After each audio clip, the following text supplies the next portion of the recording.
सवारी नहीं उड़गी।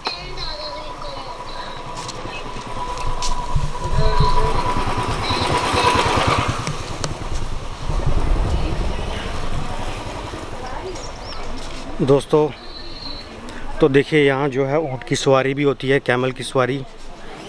अभी दिन को ये कैमल जो है थक चुके हैं, नहीं तो दिन को जो है यहाँ पर ऊँट की सवारी भी की जाती है। देखिए ऊँट जो है ह्यूमिडिटी के मौसम में थक चुके हैं, तो आप यहाँ ऊँट की सवारी भी कर सकते हैं। तो देखिए इस लेक की जो है चारों ओर जो है एक ट्रैक जैसा बना है, जिसकी परिक्रमा आप कर सकते हैं। हालांकि मैंने जो है इसकी परिक्रमा की हुई है।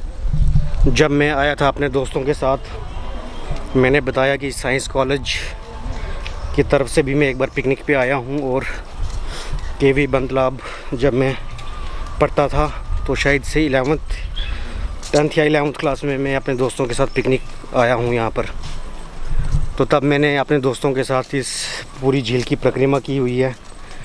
वहाँ लास्ट में जो है ये देखिए आप ऊँट की सवारी कर सकते हैं यहाँ पर। तो मैं आपको बता रहा था कि यहाँ पर जो है आगे जाके थोड़ा सा छोटा सा ज़ू भी है, जहाँ पर आप मेनली नील गाय, मोर, हिरन आपको मिल जाएंगी।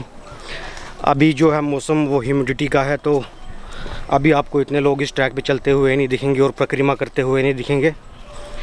और मैं भी जो है वो परिक्रमा नहीं करने वाला हूँ। मैंने आपको बताया कि झील की जो विड्थ है वो 1.5 किलोमीटर है, तो ये ट्रैक सोच सकते हैं कि कितना 2-3 किलोमीटर का ये ट्रैक होगा।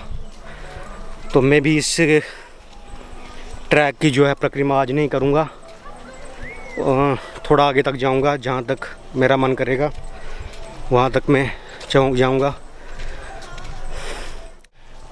ह्यूमिडिटी का मौसम है बहुत, आप देख सकते हैं जो है वेजिटेशन अपने चरम पे है। जहाँ जहाँ देखो फूल पत्ते उग चुके हैं। और आप देख पा रहे होंगे अब जैसे ही मैं उस मेन डेस्टिनेशन से थोड़ा आगे आ रहा हूँ तो कितनी शांतिपूर्वक इलाका है ये। यहाँ पर इतनी पॉपुलेशन नहीं है और गिने चुने लोग ही यहाँ पर जो है इसकी परिक्रमा कर रहे हैं। तो मैं इस वक्त का जो है सदुपयोग करके आपको छोटी सी एक हिस्ट्री सुना देता हूँ।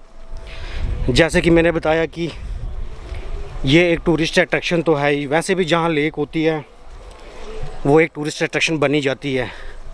ये तो फिर भी middle of the town, middle of Jammu से सिर्फ 62 किलोमीटर दूर जो है ट्विन लेक्स यहाँ पर हैं। तो ये इनका जो है मशहूर होना तो बनता ही है। ये कहीं दूर तो है नहीं। कैलाश कुंड की लेक इतनी दूर है पहाड़ों में, वो इतनी मशहूर है, तो मानसरोवर सोनेसर लेक की तो बात ही क्या है। तो देखिए यहाँ पर ऊँट की सवारी, जैसे मैंने बताया ऊँट की सवारी कर सकते हैं। तो दोस्तों मैं आपको इसकी हिस्ट्री के बारे में आपको थोड़ा सा एक विवरण देना चाहूँगा कि रुकिए मैं अच्छी सी जगह देख के कहीं विवरण दे देता हूँ। आप इसका नज़ारा देखिए। देखिए कुछ पेड़ जो हैं यहाँ पर शायद आंधी की वजह से जो है उखड़ गए हैं। बरगद के पेड़ जो हैं, कुछ आम के पेड़ भी इसके चारों ओर हैं। देखिए फूल पत्ते भी हैं इसकी चारों ओर।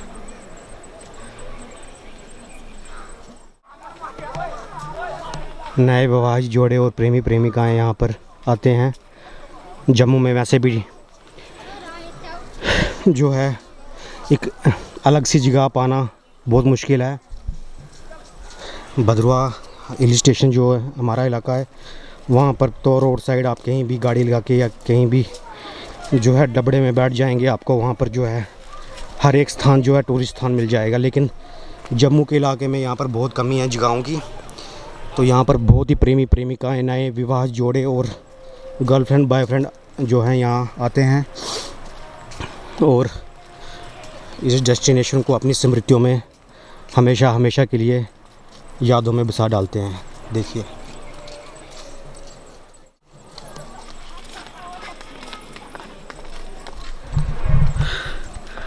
तो दोस्तों मैं आपको बताना चाहूँगा इस आपको, मुझे उम्मीद है आपको व्यू का लेक का व्यू भी दिख रहा होगा। और मैं आपका थोड़ा सा वक्त लेके इस जगह की थोड़ी हिस्ट्री बताना चाहूँगा।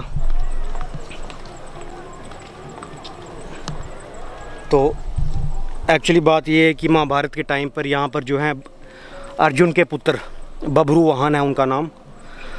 और अर्जुन ने सिर्फ एक ही शादी नहीं की थी। जब वो अपने वैवाहिक तौर पे थे, जब वो 12 साल 13 साल के वनवास में थे, तो उन्होंने बहुत सारी वो शादियां की थी। जब भी तो उल्पी नाम की उनकी एक पत्नी थी। उल्पी और अर्जुन का जो पुत्र हुआ वो हुआ बभ्रुवाहन। तो महाभारत के टाइम पे जब महाभारत युद्ध ख़त्म हो गया, उसके बाद अर्जुन यानी पांचों पांडवों की तरफ से जो है अश्वमेध यज्ञ कराया गया। आपको पता होगा अश्वमेध यज्ञ कि एक घोड़ा होता है, उसको दौड़ाया जाता है, उसकी पूजा पाठ करके उसको दौड़ाया जाता है पूरे एरिया के थ्रू। और जितना एरिया वो दौड़ लेता है उतना जिसने वो दौड़ाया होता है घोड़ा, वो एरिया उसके अंडर में आ जाता है। और अगर उस घोड़े को कोई रोके ना तो वो एरिया भी उस राजा के अंडर आ जाता है। तो पूरे भारतवर्ष में उस घोड़े को दौड़ाया गया। और इधर उधमपुर के एरिया में यानी धार रोड के एरिया में, इस मानसर के एरिया में एक बभ्रुवाहन जो अर्जुन और उल्पी का पुत्र था, उसने उस घोड़े को रोका और चेतावनी दी अर्जुन को कि मैं आपको जो चुनौती देता हूँ।